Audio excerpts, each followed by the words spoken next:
UP police सिपाही भर्ती परीक्षा का पहला दिन 67 जिले 1176 केंद्रों पर 10,000 से अधिक लोगों ने छोड़ा पेपर। रायबरेली मुन्ना भाई arrest. UP CM Yogi Adityanath तीसरी बार देश के सबसे लोकप्रिय सीएम बने। मूड ऑफ नेशन सर्वे में योगी नंबर 1, 30 राज्यों की जनता से सबसे लोकप्रिय सीएम चुने गए। यूपी में उपचुनाव से पहले तेज हुआ पोस्टर वॉर। लखनऊ में 10 नंबर चौराहे पर सपा ने लगाए पोस्टर, बीजेपी को बताया बलात्कारी जुमला पार्टी।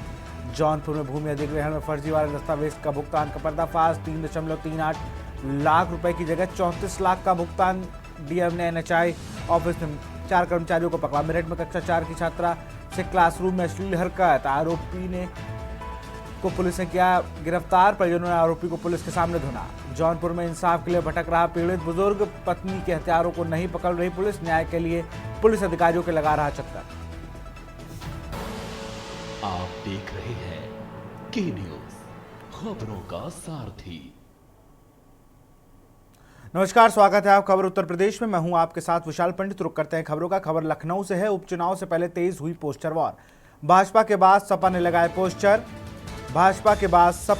पोस्टर। उपचुनाव से पहले पोस्टर वॉर शुरू हो गई है। लखनऊ की सड़कों पर बीजेपी के खिलाफ पोस्टर।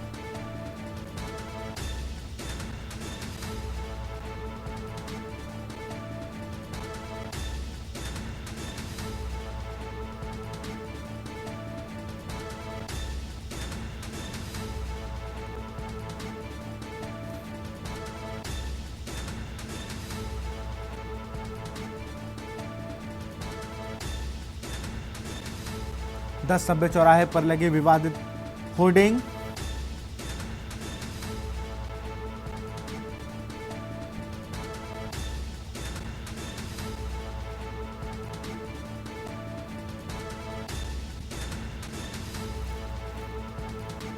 लखनऊ की सड़कों पर बीजेपी के खिलाफ पोस्टर।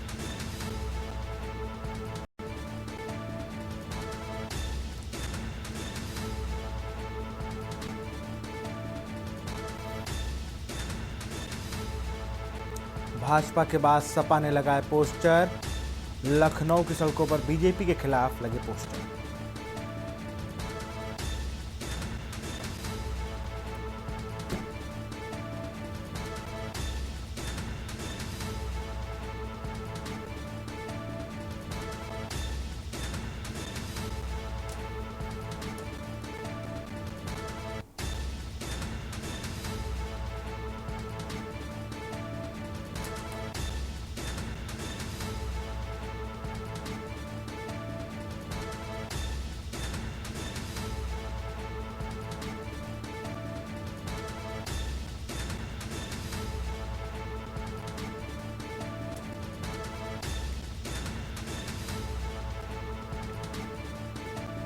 लखनऊ के 10 नंबर चौराहे पर लगे विवादित पोस्टर।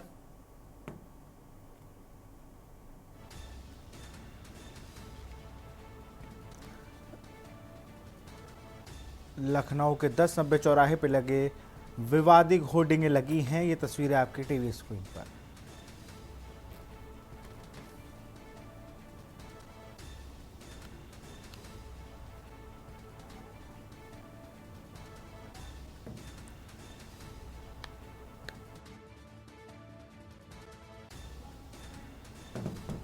लखनऊ के 10 नंबर चौराहे पर लगे विवादित होर्डिंग। ये तस्वीर आपके सामने, जहां बीजेपी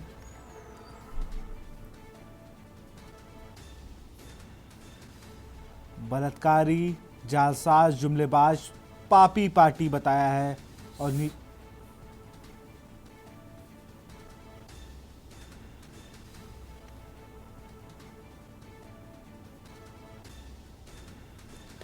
और इसी खबर पर अधिक जानकारी के साथ हमारे संवाददाता संदीप मिश्रा फोन लाइन पर जुड़ चुके हैं। संदीप, अगर बात की जाए तो जिस तरीके से अभी तक तो हम देख रहे थे कि सिर्फ भाजपा की तरफ से पीडीए को लेकर लगाया गया था, और अब फिर से पोस्टर वॉर शुरू हुई, और अब आज बीजेपी के लिए नीचे निवेदकों में इस बार नाम नहीं दिया गया, क्योंकि पिछली बार जो कार्रवाई हुई, जो मुकदमे दर्ज हुए, इस बार ये भी देखने को मिल रहा है पोस्टर वॉर तो जरूर है, लेकिन नाम नहीं दिए हैं इस बार सपा की तरफ से। उसमें तो ऋचा सिंह का नाम लिखा हुआ है, इसमें तो पीडीए परिवार का ही नाम लिख दिया है।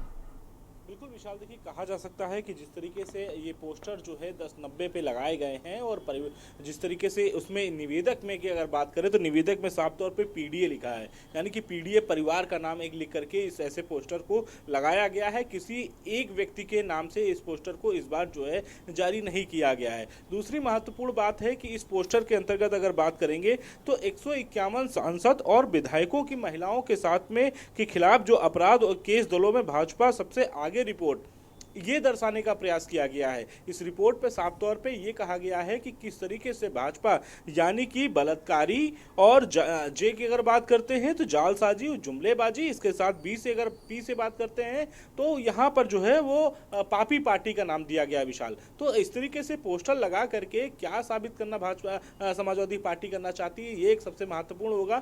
लेकिन कहीं ना कहीं ऐसे पोस्टर लगा करके 10-90 चौराहे पे अब पोस्टर वार शुरू हो चुका। इससे पहले अगर बात करें तो बीजेपी की तरफ से पोस्टर लगाए गए थे, जहां पर अयोध्या और कन्नौज जैसी जो दो बड़ी घटनाएं हुई थी उत्तर प्रदेश में, खासतौर पे समाजवादी पार्टी के जो नेता थे वो संलिप्तता पाई गई थी, जिसके बाद से उनके पोस्टर जो है वो जगह जगह लगाए गए थे। अब दूसरी महत्वपूर्ण बातें ये लिखी गई हैं उस पोस्टर के माध्यम से, 151 सांसद और विधायकों का नाम लिया गया है। उसके साथ साथ एडीआर की रिपोर्ट का जिक्र किया गया है और इसके साथ ही साथ में कई और चीजों का जिक्र करके ये लगाला पोस्टर का मकसद लगाया गया है कि कैसे भारतीय जनता पार्टी इस बार की रणनीति कर रही है, राजनीति कर रही है, ये दर्शाने का प्रयास किया गया है। पीडीए का निवेदन के रूप में रखा गया है, पीडीए परिवार को बना दिया गया है, यानी कि सभी जितने भी पीडीए जो हैं वो सब आते हैं तो वो सभी लोगों का नाम समझ लीजिए एक साथ हो गया। निवेदक में किसी एक व्यक्ति का नाम नहीं दिया गया है। तो इस तरीके के पोस्टर लखनऊ के 10-90 चौराहे पे लगाए गए हैं और ऐसे में भारतीय जनता पार्टी को पूरी तरीके से समाजवादी पार्टी घेरने का इस बार जो है इस पोस्टर के माध्यम से प्रयास किया है। संदीप, अगर पिछली बार की बात हम करें तो मुख्यमंत्री आवास से थोड़ी दूरी पर ही पोस्टर लगाए गए थे, उसमें पूजा शुक्ला के खिलाफ एफआईआर दर्ज हुई थी। इस बार पुलिस का क्या कुछ कहना है?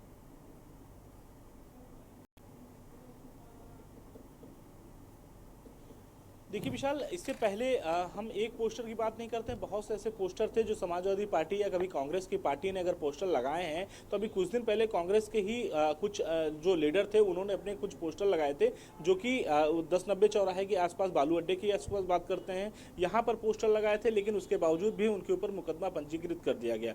हजरत कोतवाली में आज भी उनके खिलाफ मुकदमा जो है पंजीकृत है। इसके साथ ही साथ में अगर हम समाजवादी पार्टी की बात करते हैं, समाजवादी पार्टी ने जब कभी ऐसी चीज़ों को लिख करके या सार्वजनिक मंच पर साझा किया है तो कहीं ना कहीं कोई न कोई व्यक्ति उन पे मुकदमा जो है वो पंजीकृत कराया है। लेकिन इस बार की सबसे महत्वपूर्ण बात यह है कि निवेदक में से पीडीए परिवार लिखा गया है, यानी कि किसी व्यक्ति का विशेष का नाम नहीं दिया गया है। और महत्वपूर्ण बात यह है कि जो चीज़ों को दर्शा रही हैं जो भारतीय जनता पार्टी यानी कि बीजेपी को जो दर्शाती हुई चीज़ें उस पोस्टर के माध्यम से जो है वो बताने का प्रयास किया जा रहा है। इसके साथ ही साथ इससे पहले भारतीय जनता पार्टी की तरफ से पोस्टर लगाए गए थे, कई जगहों पर लगाए गए थे। अयोध्या में जिस तरीके से बलात्कारी समाजवादी नेता जो थे उनके खिलाफ जो है लगातार जो है भारतीय जनता पार्टी विरोध कर रही थी। कन्नौज में ऐसा मामला सामने निकल के आया था। इसी तर्ज पर जो है जगह जगह पोस्टर भी लगाए गए थे उस समय। उसके बाद से पोस्टर वार शुरू हो चुका था, कांग्रेस की तरफ से पोस्टर लगाए गए थे। अब समाजवादी पार्टी की तरफ से एक नया पोस्टर सामने आया है और इस पोस्टर में बहुत कुछ कहते हुए नजर आ रहे हैं। 151 सांसद विधायकों के ऊपर आरोप लगाए गए थे, वो दर्शाया गया है उस पोस्टर के माध्यम से। ये बताने का प्रयास किया गया है कि जो एडीआर की रिपोर्ट है वो क्या कहती है। उत्तर प्रदेश में जब कभी चुनाव होता है तो एडीआर की रिपोर्ट काफी महत्वपूर्ण होती है। तो एडीआर की रिपोर्ट के आधार पर ये पोस्टर जो है वो सार्वजनिक स्थानों पर लगाए गए हैं विशाल। जी बिल्कुल संदीप, बहुत बहुत शुक्रिया, क्योंकि जैसे जैसे उपचुनाव आते रहेंगे मुझे लगता है ये पोस्टर वार और संगीन होती जाएगी और ऐसे और पोस्टर हमें भी राजधानी लखनऊ और पार्टी कार्यालयों के आसपास देखने को मिलेंगे। बहुत बहुत शुक्रिया तमाम जानकारी के लिए संदीप आपका। तो बीजेपी के खिलाफ पीडीए परिवार यानी समाजवादी पार्टी ने पोस्टर लगाए हैं। उपचुनाव को देखते हुए ये पोस्टर वॉर अब कब जाके रुकेगा ये देखना होगा। सीतापुर से खबर है, विवाहिता का फांसी के फंदे से लटकता मिला शव। सीतापुर से खबर है, विवाहिता का फांसी के फंदे से लटकता मिला शव। संदिग्ध परिस्थिति में विवाहिता का फंदे से लटकता मिला शव। गांव के बाहर नीम के पेड़ से लटकता मिला शव, जिसे देख के हड़कंप मच गया। घर से निजी कार का बहाना बताकर निकली थी मृतका।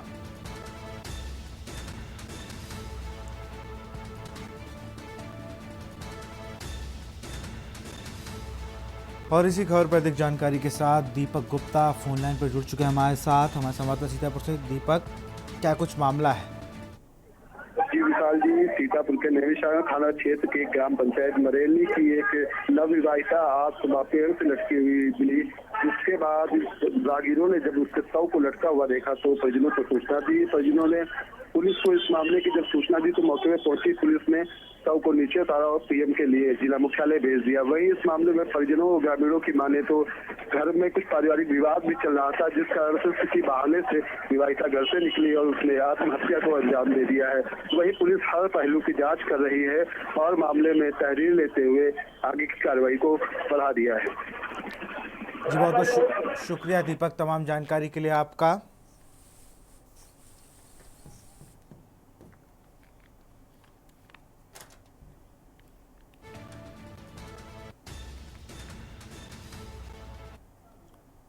श्रावस्ती से खबर है, 2 दिन पूर्व गायब जिला पंचायत सदस्य का मिला शव। भिनगा के भकला पुल से लगभग 500 मीटर दूर मिला शव। बुधवार की शाम को घर से पैदल सामान लेने निकला था वार्ड नंबर 5 से जिला पंचायत सदस्य। बुधवार को शाम को घर से पैदल सामान लेने निकला था। वार्ड नंबर 5 से जिला पंचायत सदस्य है धनंजय यादव।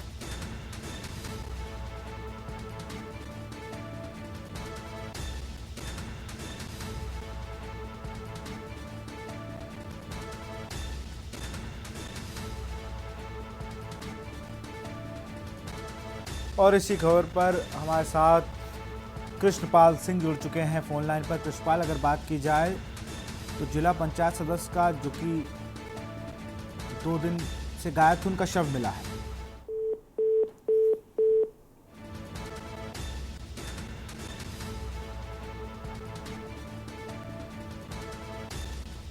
तो बुधवार की शाम को घर से पैदल सामान निकलता जिला पंचायत सदस्य, जिसका आज शव बरामद हुआ है।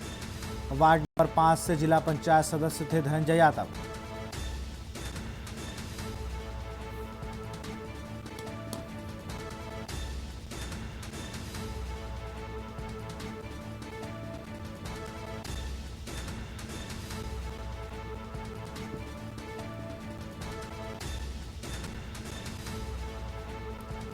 और इसी खबर पर अधिक जानकारी के साथ फिर से हमारे साथ कृष्णपाल सिंह जुड़ चुके हैं। कृष्णपाल, 2 दिन पूर्व गायब हुए जिला पंचायत सदस्य का शव मिला है। जी बिल्कुल, देखिए बुधवार की देर शाम ये अपने घर से जो है कुछ सामान खरीदने के लिए निकले थे धनंजय यादव, और उसके बाद जो घर वापस नहीं आए। जब देर रात हो गई तो घर परिवार के लोगों ने जो है उनका फोन मिलाना शुरू किया, लेकिन उनका नंबर बंद हो गया। उसके बाद से लगातार तलाश शुरू हो गई और भिनगा कोतवाली में इसकी सूचना दी गई। इसकी रिपोर्ट भी दर्ज हो गई और पुलिस के साथ साथ इनके परिवार के लोग भी इनकी खोजबीन कर रहे थे।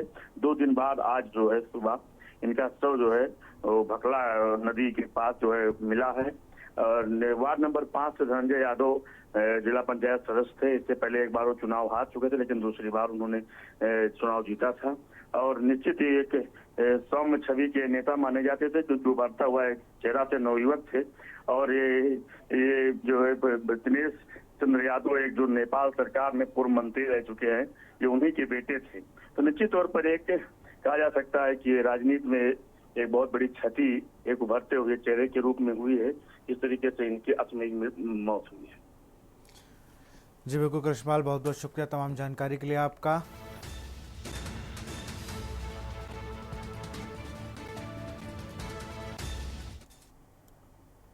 यहाँ रुकते छोटे से ब्रेक के लिए जल्द हाजिर होंगे। आप देख रहे हैं के न्यूज, खबरों का सारथी। ब्रेक के बाद आपका स्वागत है। खबर कानपुर से, निलंबित कोटे की बहाली की मांग पर धरना। भूख हड़ताल पर बैठी रचना सिंह की बिगड़ी तबीयत। भूख हड़ताल पर बैठी रचना सिंह की बिगड़ी तबीयत।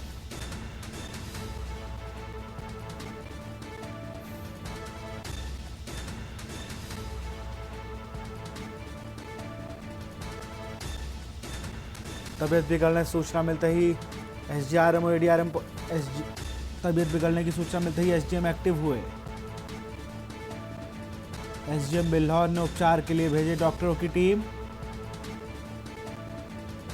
तहसीलदार, नायब तहसीलदार, पुलिस भरली पहुंचा। इसी खबर पर अधिक जानकारी के साथ हमारे संवाददाता आकाश रावत जुड़ चुके हैं। आकाश, निलंबित कोटे की मांग को लेकर प्रदर्शन कर रही थी रचना सिंह, उनकी तबीयत बिगड़ गई। जी, मैं आपको बता दूं कि ये पिछले 3 दिनों से भूख हड़ताल पर बैठी थी। निलंबित कोटे की बहाली को लेकर इन्होंने भूख हड़ताल की थी, जिसके बाद तो कल शाम से इनकी तबीयत बिगड़ना शुरू हो गई। आज उनकी तबीयत जब ज्यादा बिगड़ गई तो एसडीएम बिल्हौर रश्मि लांबा ने चिकित्सकों की टीम भेजकर उनको उपचार कराया और आगे की कार्रवाई के लिए आश्वासन दिया है। बहुत बहुत शुक्रिया आकाश, तमाम जानकारी के लिए आपका।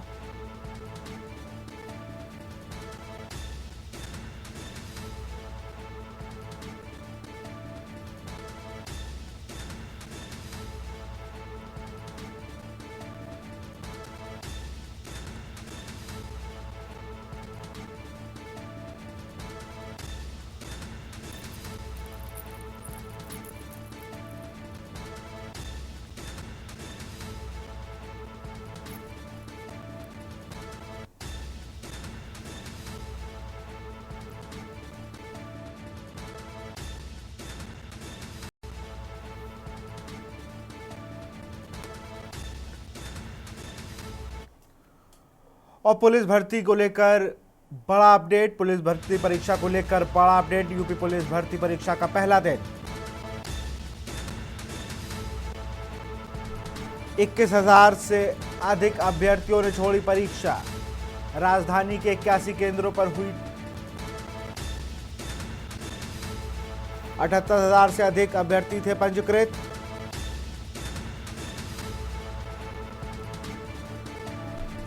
यूपी पुलिस भर्ती परीक्षा का पहला दिन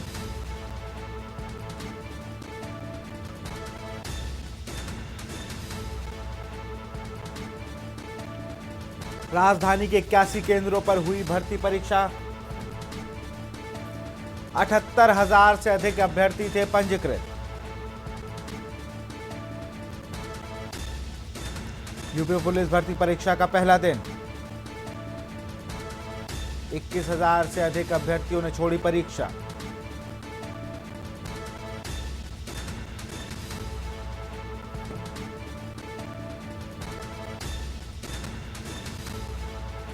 अठहत्तर हजार से अधिक अभ्यर्थी थे पंजीकृत।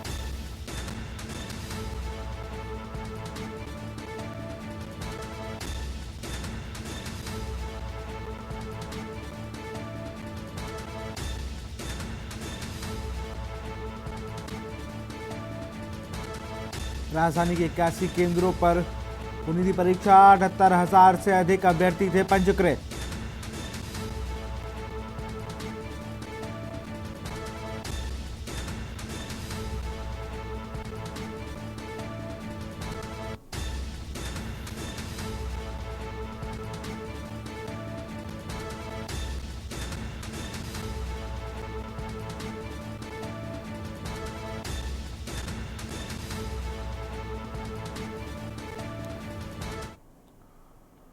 रायबरेली से खबर है, पुलिस भर्ती परीक्षा में पकड़ा गया मुन्ना भाई। परीक्षा के दौरान इलेक्ट्रॉनिक डिवाइस से कर रहा था नकल।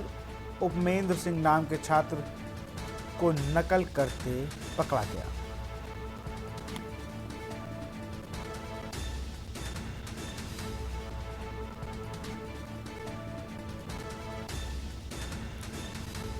कक्ष निरीक्षक सर्वेश शुक्ला ने नकल करते हुए पकड़ा।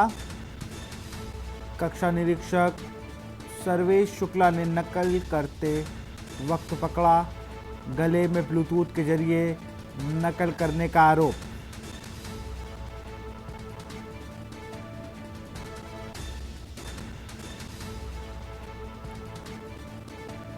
और इसी खबर पर अधिक जानकारी के साथ केशवानंद शुक्ला हमारे साथ संवाददाता फोन लाइन पर जुड़ चुके हैं। केशवानंद, रायबरेली में एक मुन्ना भाई को गिरफ्तार किया गया। विशाल, आपको बता दूं पूरा मामला रायबरेली जिले के शहर के आचार्य द्विवेदी इंटर कॉलेज का है, जहाँ पे आज पुलिस परीक्षा चल रही थी कि प्रथम पाली पर मुन्ना भाई को पकड़ा गया है। बताया जा रहा है कि रहने वाला जो छात्र है वो औरैया जिले का उपमेन सिंह नाम का छात्र है। उसे कक्ष निरीक्षक सर्वेश शुक्ला ने इससे पकड़ा। बताया जा रहा है कि जो छात्र है उसके गले में ब्लूटूथ लगा हुआ था, ब्लूटूथ के जरिए वो नकल कर रहा था। हालांकि जो प्रधानाचार्य है उनकी सूचना पर जो है शहर कोतवाली पुलिस ने छात्र को गिरफ्तार कर लिया है और हिरासत में लेकर के पूछताछ कर रही है। तो वहीं पूरे मामले को लेकर के जो प्रधानाचार्य है उन्होंने लिखित तहरीर थाना कोतवाली में दी है और पुलिस इस पूरे लिखित तहरीर के आधार पर पूरे मामले की जांच पड़ताल में जुटी हुई है। जी, ये तमाम जानकारी के लिए बहुत बहुत शुक्रिया केशवानंद आपका।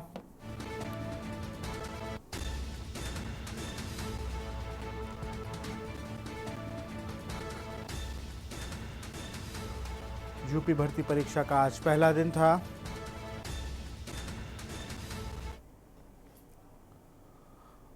और इसी बीच संभल से बड़ी खबर आ रही है। बड़ी खबर संभल से आ रही है। पुलिस चौकी में ग्रामीण ने की आत्महत्या की कोशिश। अंगोछे से फांसी का फंदा बनाकर सुसाइड की कोशिश।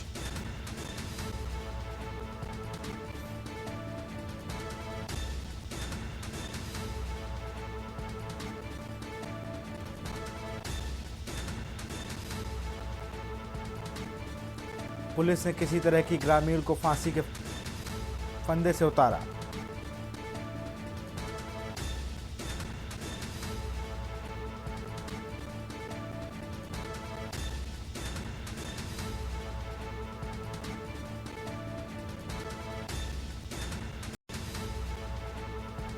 और इसी खबर पर अधिक जानकारी के साथ रईस अलवी संभल से हमारे संवाददाता जुड़ चुके हैं।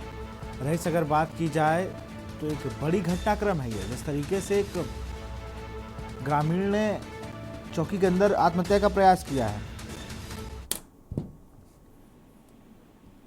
जी देखिए विशाल जी, मैं बिल्कुल आपको बताना चाहूंगा जनपद संभल के रजपुरा थाना क्षेत्र के हरि धाम बाबा पुलिस चौकी का ये पूरा मामला है। यहाँ पर दोनों पक्षों में किसी बात को लेकर कहासुनी हो गई थी, तो चौकी प्रभारी ने दोनों पक्षों को अपनी चौकी परिषद में बुलवाया था और वहां पर दोनों पक्षों को लेकर वार्ता चल रही थी। इसी दौरान ए पक्ष के लोगों ने जाकर और अपने गले से अंगूठा निकालकर चौकी के अंदर एक कुंडे में बना एक कुंडी थी, जिसको एक कुंडा बोलने लगे हुए थे, उसमें फांसी का फंदा बनाकर अंगूठे का और आत्महत्या करने का प्रयास किया। और किसी तरह से जब वहां पर ग्रामीणों ने पुलिस ने देखा तो पुलिस ने बड़ी मकसद के बाद उसको वहां से फंदे से उतारा और 108 एम्बुलेंस से उसको जो सरकारी अस्पताल में भर्ती करा दिया गया। घटना की जानकारी मिलते ही मौके पर पुलिस अधीक्षक कुलदीप गुनावत पहुंचे और पूरी घटना की जानकारी ली गई है। अपर पुलिस अधीक्षक श्री चंद्र जी पूरी घटना की जांच पड़ताल में जुट गए हैं। जी बहुत बहुत शुक्रिया आपका तमाम जानकारी के लिए रईस।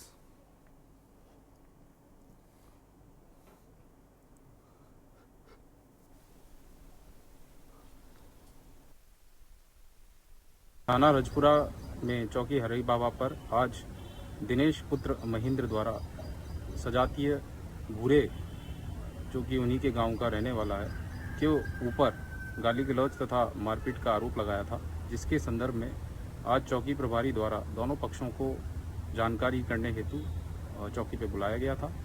उसी दौरान आरोपी भूरे द्वारा फंदे पे लटकने का प्रयास किया गया, जिस पे तत्काल पुलिस द्वारा उसको बचाकर अस्पताल ले जाया गया, जहां पर उसकी स्थिति सामान्य तथा खतरे से बाहर है।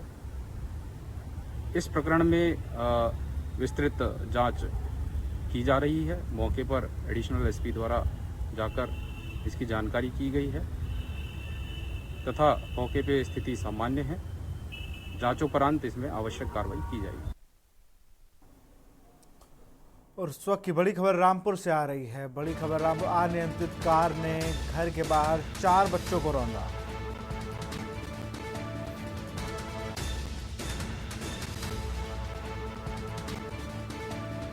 कोतवाली स्वार के ग्राम मुंशीगंज का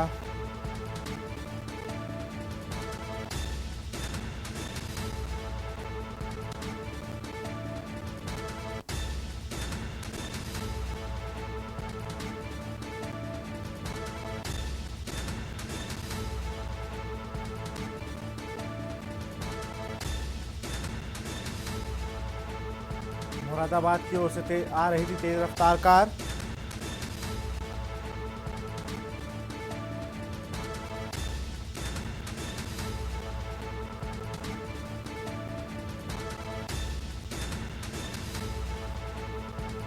घायल बच्चों को CHC स्वार में कराया गया भर्ती।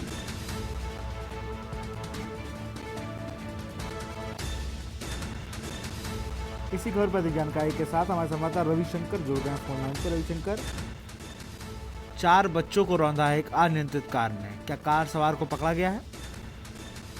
बिल्कुल विशाल, देखिए ये पूरा जो मामला है वो स्वार कोतवाली क्षेत्र के ग्राम मुंशीगंज का है, जहां नैनीताल मुरादाबाद हाईवे पर एक अनियंत्रित कार जो मुरादाबाद से कटकर स्वार की ओर मुड़ी थी और इसी दौरान वो अपना नियंत्रण खो गई। लेकिन इस नियंत्रण खोने के दौरान जो 4 बच्चे अपने घर के बाहर खेल रहे थे, जो बहुत ही ज्यादा मासूम थे, जिनकी उम्र लगभग 2 साल, 3 साल, 5 साल और 7 साल बतलाई जा रही है, ये 4 बच्चों को रौंदती हुई कार जो है वो एक मकान में जाकर घुस गई। और हादसा इतना भयानक था कि मौके पर चीख पुकार मच गई, क्योंकि जो मासूम बच्चे बतलाए जा रहे हैं वो अपने घर के बाहर खेल रहे थे और अपनी नानी के घर वो आए हुए थे। ऐसे में ये 4 जो बच्चे हैं वो मोहल्ले पड़ोस के एकत्रित हुए थे और बाहर घर के बाहर खेल रहे थे और इसी दौरान ये हादसा हुआ है। लेकिन जैसे ही हादसा हुआ, अनियंत्रित कार के जो 4 लोग सवार थे उसमें से 3 लोग मौके पर भाग गए, लेकिन एक जो मुख्य ड्राइवर था उसको वहाँ के जो ग्रामीण थे उनके द्वारा दबोचा गया है। जब वहाँ के ग्रामीणों ने उनसे जानकारी की तो उसने बताया कि पुष्पेंद्र सिंह ब्रह्म सिंह जो के मुरादाबाद भोजपुर का रहने वाला है, और इसमें जो 4 बच्चे घायल हुए हैं, जिसमें जिया नूर, अदनान, जो छोटे बच्चे हैं, बिलाल और फातिमा नूर, इस तरीके के जो 4 छोटे छोटे बच्चे हैं जिनकी उम्र मात्र 2 साल, 4 साल, 5 साल, इस तरीके के बच्चे हैं, जिसमें से 3 जो है वो बेहद गंभीर रूप से घायल हैं, जिन्हें हायर सेंटर रेफर किया गया है स्वार सामुदायिक स्वास्थ्य केंद्र से। हालांकि प्राथमिक उपचार जो है वो सामुदायिक स्वास्थ्य केंद्र में दे दिया गया था, जिस पर जो वहाँ के चिकित्सा प्रभारी हैं देवेश चौधरी जी द्वारा जो है इसमें पूरी जानकारी भी दी गई थी कि किस तरीके से बच्चों का जी उपचार बिल्कुल किया गया। रविशंकर, बहुत बहुत शुक्रिया तमाम जानकारी के लिए आपका। रामपुर में दिखा तेज रफ्तार का खैर, घायल बच्चों को CHC स्वार में कराया गया भर्ती।